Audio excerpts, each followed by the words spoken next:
दोस्तों आज हम आपके लिए एक बहुत ही जबरदस्त सस्पेंस थ्रिलर मूवी लेकर आए हैं जिसके अंदर एक पुलिस ऑफिसर एसआई का खून हो जाता है और शहर के अलग अलग जगहों पर उसके शरीर के टुकड़े मिलते हैं। जब पुलिस को इस केस के बारे में पता चलता है तो ऑफिसर भरत और उसकी टीम इस केस की इन्वेस्टिगेशन में लग जाती है।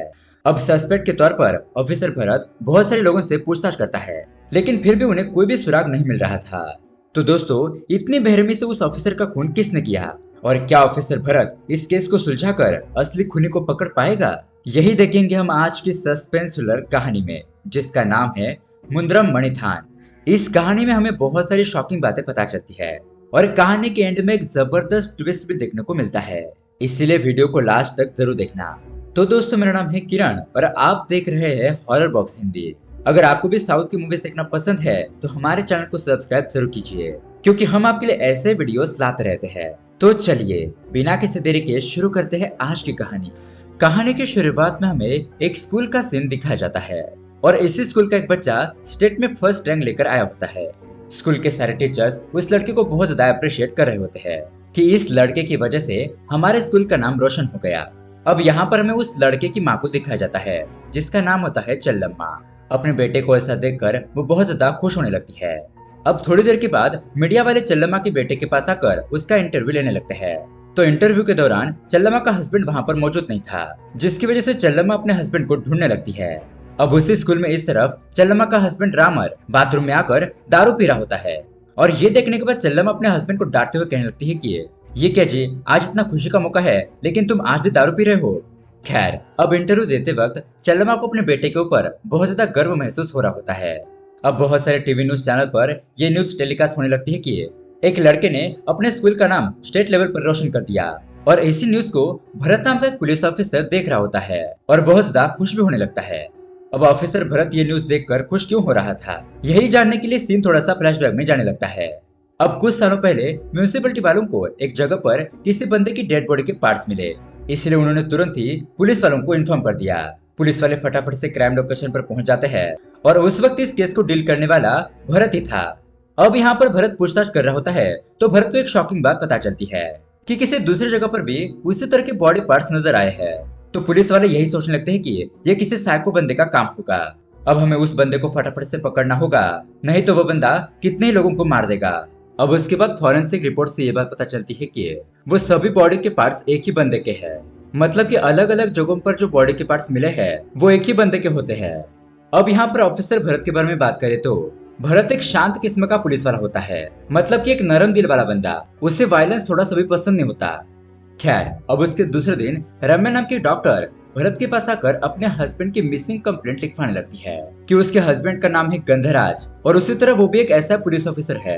तो यहाँ पर भरत उससे पूछने लगता है कि आपका हस्बैंड गंधराज कैसा आदमी था, मतलब कि आपके हस्बैंड गंधराज का कोई दुश्मन था या फिर मिसिंग होने से पहले उनका किसी के साथ झगड़ा हुआ था। रम्या कहने लगती है कि नहीं सर, ऐसा तो कुछ नहीं था, मेरे हस्बैंड के कोई दुश्मन नहीं थे, लेकिन एक बात है कि मेरे घर में जो चल्लम्मा नाम की एक औरत काम करती है ना, उसके हस्बैंड का नाम है रामर, वो हमेशा पी के टल्ली रहता है। और ऐसे एक दिन मैं और मेरे हस्बैंड घर से बाहर कहीं जा रहे थे तो उस वक्त वो वहाँ पर आकर मेरे हस्बैंड को वार्निंग देने लगा कि मैं तुमको नहीं छोड़ूंगा, इसलिए मुझे उसके ऊपर शक है। उसके बाद भरत पूछने लगता है कि क्या आपके हस्बैंड के बॉडी पर कोई मार्क है जिससे कि वो बॉडी आइडेंटिफाई हो जाए। रम्या कहने लगती है कि सर, मेरे हस्बैंड ने अपनी माँ के नाम का टैटू अपने हाथ पर बनवाया था। अब उसके बाद भरत को ये बात पता चलती है कि किसी दूसरी जगह पर बॉडी के और भी पार्ट मिले हैं, तो वो अपने टीम मेंबर से कहने लगता है कि सारे बॉडी पार्ट्स फॉरेंसिक लैब भेजो और ये जानने की कोशिश करो कि वो बॉडी पार्ट्स रम्या के हस्बैंड गंधराज के हैं या नहीं। और उसी तरह से चल्लम्मा के हस्बैंड रामर को भी पुलिस स्टेशन बुलाओ, हम उससे पूछताछ करेंगे। अब यहाँ इधर हम रामर को देखते हैं जो कि दारू की दुकान पर बैठकर दारू पी रहा होता है। पुलिस रामर को थाने लेकर आती है और उससे सवाल जवाब करती है, लेकिन यहाँ पर रामर ने तो पी रखी थी, इसलिए वो बहकी बहकी बातें करने लगता है, मतलब कि ढंग से सवालों के जवाब नहीं देता।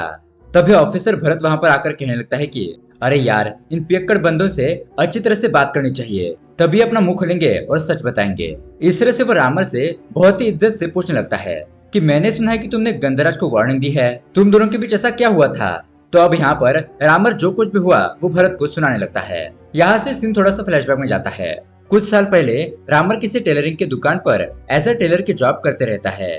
अब इसी दरमियान में रामर के घर वाले रामर की शादी के लिए एक लड़की ढूंढते हैं, रामर की माँ उसे कॉल करके कहने लगती है कि बेटा आज तुम काम से जल्दी वापस आ जाना, आज हमें लड़की देखने के लिए जाना है, और उसी तरह से आते वक्त एक मिठाई का डब्बा भी लेकर आना।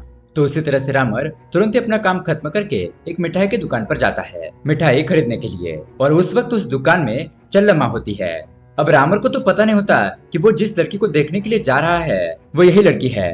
अब वो कौन सी स्वीट लेकर जाए यही वो चल्लम्मा से पूछने लगता है कि मैं लड़की देखने के लिए जा रहा हूँ तो कौन सी स्वीट लेकर जाऊँ। अब यहाँ पर चल्लम्मा रामर की टांग खींचते हुए उसे काफी सारे एग्जाम्पल बताती है कि तुम लड़की को इम्प्रेस करने के लिए चॉकलेट ले जा सकते हो या फिर मिक्सर भी ले जा सकते हो। तो बेचारा रामर मिठाई के बदले में मिक्सर ही ले जाने लगता है लड़की को देखने के लिए। अब यहाँ पर रामर की ऐसी हरकत देखकर लड़की वाले और बच्चे लोग उस पर हंसने लगते हैं कि मिठाई के बदले में ये तुम क्या लेकर आ गए। अब यहाँ पर शॉकिंगली रामर को ये बात पता चलती है कि वो जिस लड़की को देखने के लिए आया है वो और कोई नहीं बल्कि चल्लम्मा है। और यहाँ पर रामर को देखकर चल्लम्मा उसको लाइक करने लगती है कि रामर कितना भोला बंदा है। और इस तरह से फाइनली उन दोनों की मर्जी से उन दोनों की शादी हो जाती है। अब उन दोनों की मैरिज लाइफ बहुत ही खुशहाली से बीतने लगती है और एक साल के अंदर ही उनको एक बेटा भी हो जाता है। चल्लम्मा और रामर के बीच के प्यार के बंधन को देखकर गांव वाले यही सोचने लगते हैं कि पति पत्नी हो तो इन दोनों जैसे। ये दोनों एक दूसरे का कितना ख्याल रखते हैं, एक दूसरे से बहुत ज्यादा प्यार करते हैं। लेकिन उसके कुछ दिनों बाद रामर के बेटे की तबीयत बिगड़ जाती है और उसकी बीमारी का इलाज करने के लिए वो कर्जा करने लगता है। अब इसी कर्जे को उतारने के लिए रामर दूसरे शहर जाकर एक बड़ी सी फैक्ट्री में टेलरिंग का काम करने लगता है। बहुत मेहनत करके रामर काफी सारे कर्जे को चुका भी देता है, ऑलमोस्ट 90% कर्जा उतार देता है। अब थोड़ा सा ही कर्जा बाकी था, लेकिन इसी दरमियान में रामर जिस रूम में रहता था वहाँ पर रामर का एक साथी आकर उसे दारू पीने के लिए कहता है, पर रामर उसे साफ साफ मना कर देता है कि मुझे ऐसी बुरी आदतें नहीं है, मैं दारू सिगरेट नहीं पीता। लेकिन वो बंदा रामर को फोर्स करने लगता है, कहता है कि अरे यार आज मुझे कोई कंपनी देने के लिए नहीं है, इसलिए एक दिन तुम मेरे साथ पी लो। लेकिन दोस्तों उस दिन दारू पीने की वजह से रामर दारू का आदी हो जाता है। रामर जितना भी कमाता वो अपने ऐशो आराम में खर्च कर देता, दारू में सारे पैसे उड़ा देता, जिसकी वजह से अब उसका कर्जा भी बढ़ने लगता है। चल्लम्मा जब भी रामर को कॉल करती तो वो अपने बीवी से ढंग से बात भी नहीं करता, ना ही अपने घर पर पैसे भेजता है। इसलिए अब एक दिन चल्लम्मा अपने बेटे को लेकर रामर के पास आती है रामर का ख्याल रखने के लिए। लेकिन चल्लम्मा को यहाँ पर आया हुआ देखकर रामर उसके ऊपर चिल्लाने लगता है। वो उसे कहता है कि तुम्हें यहाँ पर किसने आने के लिए कहा और तुम यहाँ पर क्यों आई हो, मतलब वो उसके साथ झगड़ा करने लगता है। खैर अब उसके 1-2 दिन बाद रामर अपनी पत्नी के साथ कांड करने की कोशिश करता है, लेकिन चल्लम्मा रामर को डांटने लगती है और उसे कहती है कि तुम ऐसे दारू पीकर मेरे पास मत आया करो, वैसे भी अब तुम किसी काम के नहीं रहे, अब तुम मुझे खुश नहीं कर सकते क्योंकि तुम ढंग से कमा भी नहीं पाते। इस तरह से वो उसे अपने पास आने नहीं देती। अब ऐसे ही एक दिन रामर अपना काम जल्दी खत्म करके अपने घर पर आता है तो वो यहाँ पर देखता है कि चल्लम्मा किसी के साथ न्यूड होकर वीडियो कॉल पर बात कर रही है, और अपोजिट वाला बंदा और कोई नहीं बल्कि डॉक्टर रम्या का हस्बैंड गंधराज होता है। ये देखने के बाद बेचारा रामर तो बहुत ज्यादा फूट फूट कर रोने लगता है, अपनी पत्नी के साथ बिताए हुए अच्छी यादों को याद करने लगता है कि किस तरह से पहले वो अपनी खुशहाल जिंदगी बिता रहे थे। अब यहाँ पर पहले तो रामर को पता ही नहीं होता कि उसकी पत्नी किसके साथ रिलेशनशिप में है, लेकिन बाद में उसे धीरे धीरे ये बात पता चलती है कि उसकी पत्नी का तो गंधराज के साथ अफेयर चल रहा है। इसलिए एक दिन रामर फुल दारू पीकर गंधराज के पास जाकर उसे वार्निंग देने लगता है कि मैं तुमको देख लूंगा। और इस तरह से रामर जो कुछ भी हुआ वो सारी बातें ऑफिसर भरत को बता देता है। भरत उसे पूछने लगता है कि बताओ क्या तुमने ही गंधराज को मारा है। रामर कहता है कि अरे सर मैं उससे क्यों मारूंगा, और वैसे भी अगर आप मुझे यहाँ पर छोड़ दोगे तो मेरे दारू पीने का वक्त हो गया है, मैं दारू पीने के लिए चला जाऊंगा। अब ये बात सुनने के बाद दूसरा पुलिस वाला रामर को डांटते हुए कहता है कि हम यहाँ पर तुमसे केस के बारे में डिस्कस कर रहे हैं और तुम्हें दारू पीने की पड़ी है। तो ऑफिसर भरत उस पुलिस वाले को रोकते हुए कहता है कि इसको जाने दो, सीरियस मैटर में भी इसका ध्यान दारू पीने पर है, इसका मतलब उसको कुछ भी पता नहीं है। इस तरह से अब रामर को छोड़ दिया जाता है। उसके बाद पुलिस वाले डॉक्टर रम्या के कॉल डिटेल्स चेक करते हैं और यहाँ पर उनको ये बात पता चलती है कि रम्या ने काफी सारी बार गौतम नाम के बंदे के साथ कॉल पर बात की थी। अब उसके बाद भरत गौतम के पास जाकर रम्या के बारे में पूछने लगता है। अब यहाँ पर रम्या का नाम सुनते ही गौतम कहने लगता है कि वो तो एक डायन है, डायन। इस तरह से वो जो कुछ भी हुआ उसके बारे में बताने लगता है। दरअसल रम्या और गौतम एक ही हॉस्पिटल में काम करते हैं और यहाँ पर रम्या खूबसूरत होने की वजह से काफी सारे डॉक्टर उसके ऊपर लाइन मारते रहते हैं। गौतम भी रम्या को लाइक करता है। अब एक दिन रम्या गौतम के पास आकर उससे एक छोटी सी मदद मांगती है। वो एक टिश्यू पेपर गौतम को देने लगती है और कहती है कि क्या तुम इसका टेस्ट करके बता सकते हो क्या इसके अंदर मेल स्पर्म है या नहीं, और हाँ ये बात हम दोनों के बीच में ही रहनी चाहिए, ये मामला थोड़ा पर्सनल है। अब उसके कुछ देर बाद गौतम उस टिश्यू पेपर के सैंपल को चेक करने लगता है, तो उसे पता चलता है कि उसके अंदर कोई भी स्पर्म नहीं है, बल्कि जब हमें जुकाम होता है और उसे हम नाक से पोंछकर फेंक देते हैं, वो चीज उसके अंदर होती है। लेकिन यहाँ पर गौतम डॉक्टर रम्या को असलियत बताने के बजाय उसको झूठ बताने लगता है कि हाँ रम्या, तुम्हारा शक सही निकला। मतलब कि गौतम यहाँ पर बात को खत्म करने के बजाय उसे बढ़ाने लगता है, ताकि इसी बहाने से उसके रम्या के साथ बातचीत होती रहे। तो अब यहाँ पर रम्या अपनी पर्सनल बातें गौतम को बताने लगती है कि इसके हस्बैंड का अफेयर चंद्रमा के साथ चल रहा है, जो इसके घर में काम करती है। अब उसके बाद गौतम रम्या के घर पर आकर कुछ जगहों पर हिडन कैमरास फिट कर देता है, यही पता लगाने के लिए कि गंधराज और चंद्रमा के बीच कोई रिलेशनशिप है या नहीं। अब उस फुटेज को देखने के बाद रम्या को पता चलता है कि उसके हस्बैंड का और चंद्रमा का ऐसा कोई भी रिलेशनशिप नहीं है। लेकिन एक दिन गौतम रम्या के पास आकर उसे शॉकिंग बात बताता है कि उस दिन गौतम ने रम्या के बाथरूम में एक और हिडन कैमरा लगाया था और उसने रम्या की सारी नेकेड वीडियोस रिकॉर्ड कर ली थी और वो सारी वीडियोस गौतम के पास थी। अब यहाँ पर गौतम कहने लगता है कि तुम तो बहुत ही खुश होगी ना कि तुम्हारे पति का अफेयर नहीं है, लेकिन अब तुम्हारी नेकेड वीडियोस मेरे पास है, इसका तुम क्या करोगी।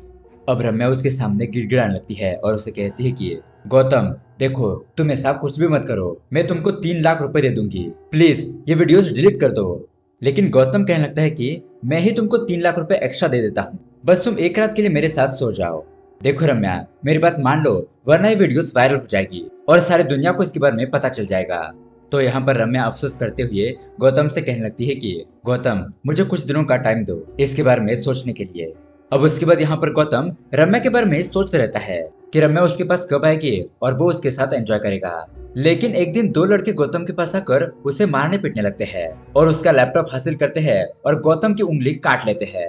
तो यहाँ पर प्रेजेंट डे पर गौतम ऑफिसर भरत से कहता है कि उन दोनों लड़कों को रम्या ने ही मेरे पास भेजा होगा और उस हादसे के बाद मैंने रम्या से कोई भी बात नहीं की और गौतम के साथ जो कुछ भी हुआ वो अच्छा ही हुआ।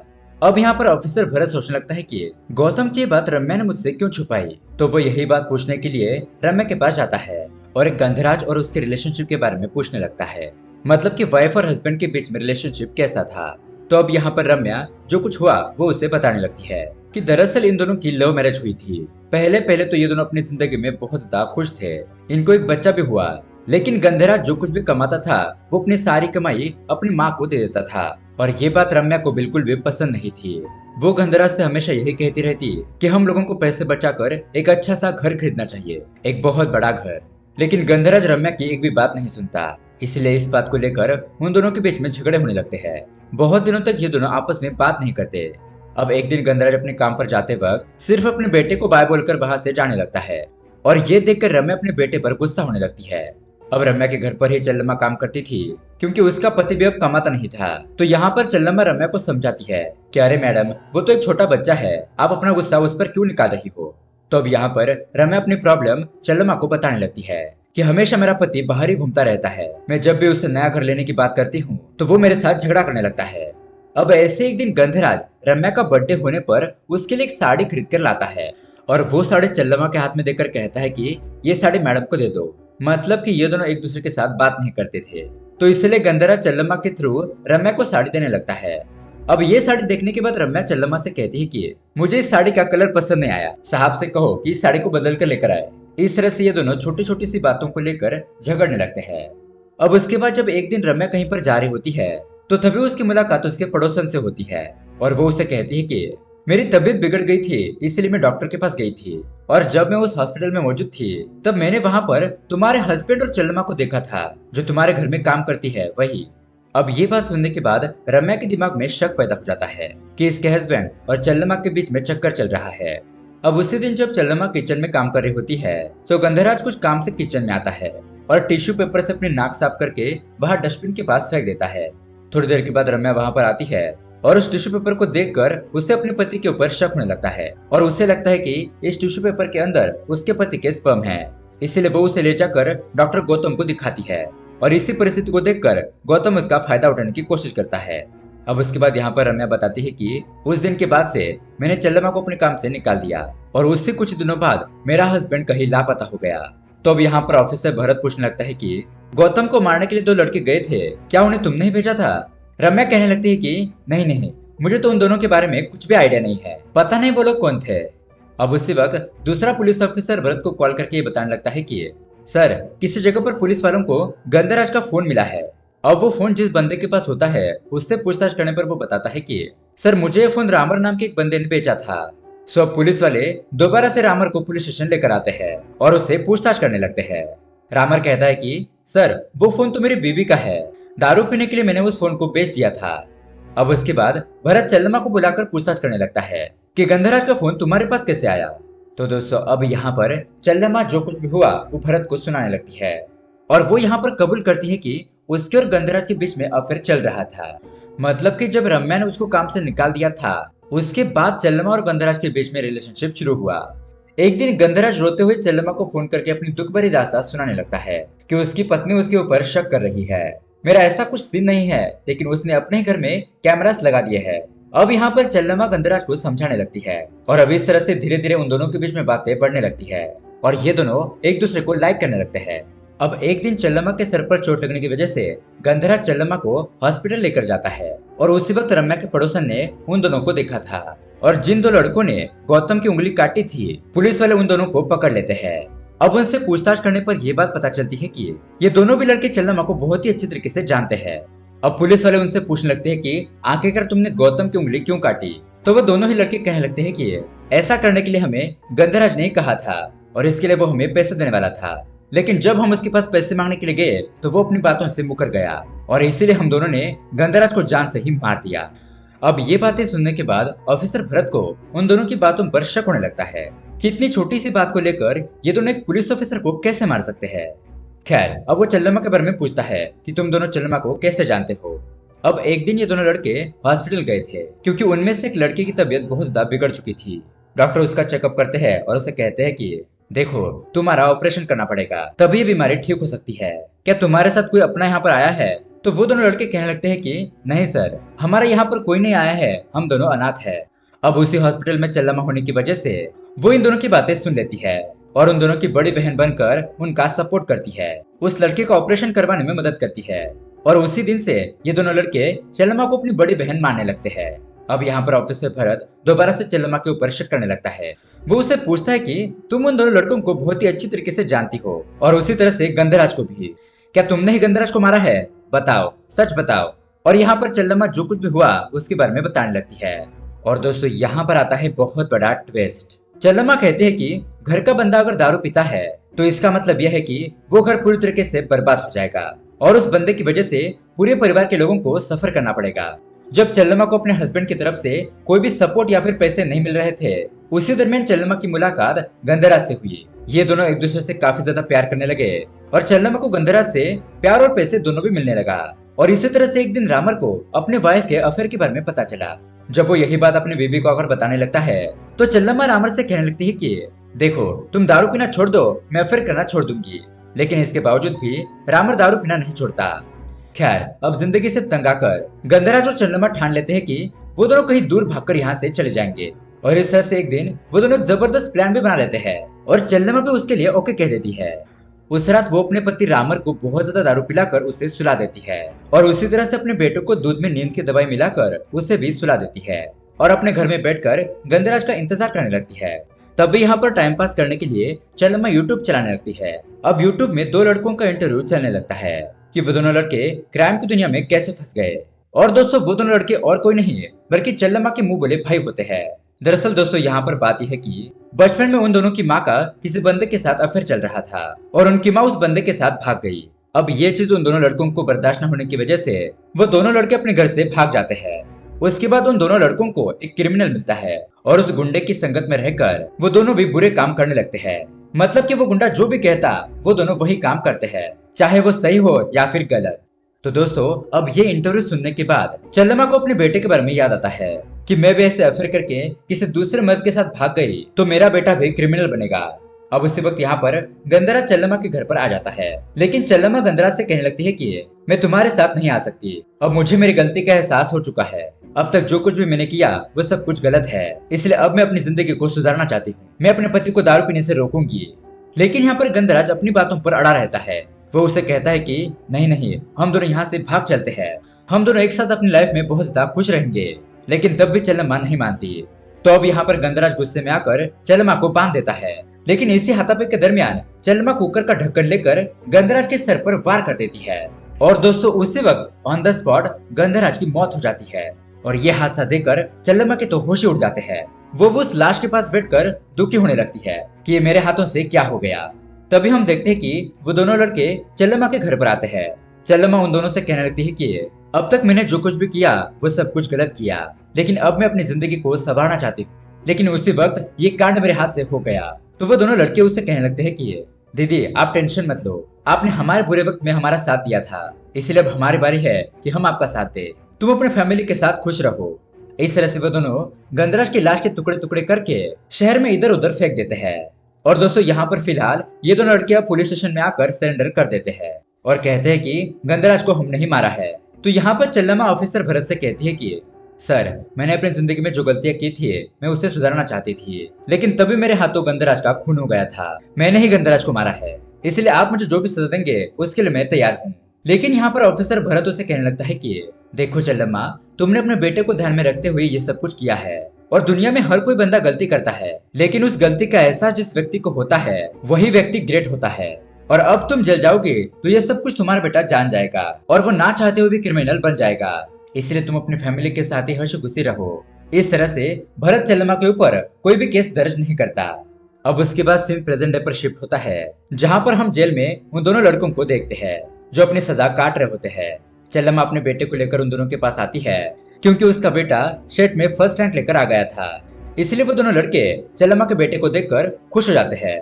चंद्रमा भी उन दोनों लड़कों को देखकर उनका शुक्रिया अदा करती है कि तुम दोनों की वजह से ही हम दोनों यहाँ बाहर अपनी जिंदगी हंसी खुशी बिता रहे हैं और मैं तुम दोनों के बाहर आने का इंतजार करूंगी।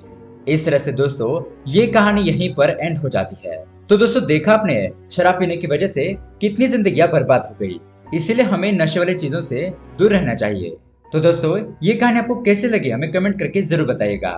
मिलते हैं अगली वीडियो में। Thanks for watching.